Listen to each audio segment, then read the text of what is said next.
саҳни бинои осорхонаи миллӣ ба фарқ аз рӯзҳои дигар фазои идо надошт, зеро дар ин макон бо иштироки намояндагон аз дастгоҳи иҷроияи президенти ҷумҳурии Тоҷикистон, вазорату кумита ва идораҳои давлатӣ, сафоратхонаҳои кишварҳои хориҷии муқимии шаҳри Душанбе, инчунин доираи васеъи сокинону меҳмонон ва сайёҳони хориҷӣ намоиши ҷумҳуриявӣ таҳти унвони муаррифии ҳунарҳои мардумии халқи тоҷик доир гардид. зимни баромади хеш намояндагон зикр доштанд, ки ҳадаф аз баргузории намоиши ҷумҳуриявӣ муаррифии ҳунарҳои мардумии халқи тоҷик пеш аз ҳама дар амал татбиқ намудани сиёсати фарҳангии ҳукумати ҷумҳурии Тоҷикистон ва муаррифии шоистаи ҳунарҳои миллии халқи тоҷик ба қишрҳои гуногуни ҷомеа мебошад.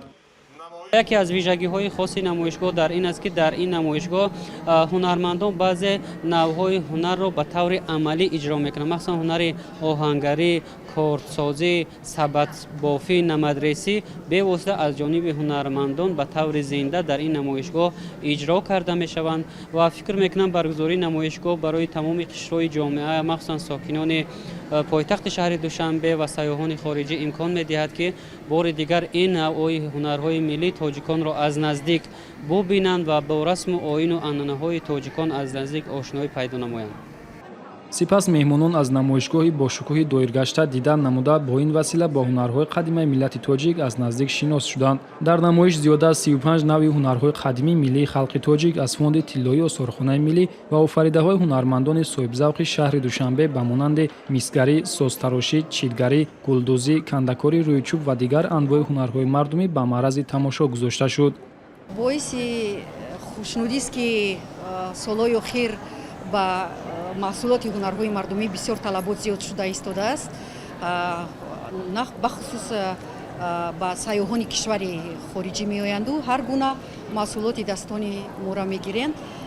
ба ҳамагон маълум аст, ки 90% Тоҷикистон кӯҳсор аст ва кӯҳ ҳама сангҳои қиматбаҳоро дорад ва вақте ки мо ба намоишномаҳои давлатҳои дигар меравем, сайёҳон бисёр таваҷҷӯҳ карданду аз маҳсули ҳунармандони мо харидорӣ намуданд.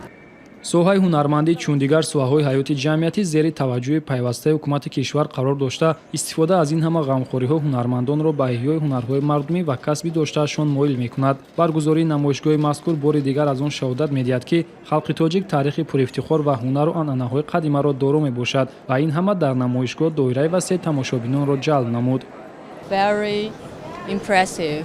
намоишгоҳи имрӯза бисёр диққатҷалбкунанда ва зебо ташкил гардидааст. ман хушнуд аз онам, ки имрӯз ба ин ҷо омадем ва бо ҳунарҳои дастию қадимаи ҳунармандони тоҷик шинос гардидам.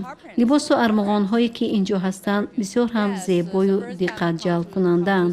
инчунин аз ин намоишгоҳ барои худ расмҳои зиёд гирифтам, ки ҳангоми ба кишварам рафтан онҳоро ба наздикону пайвандонам албатта ки нишон хоҳам дод.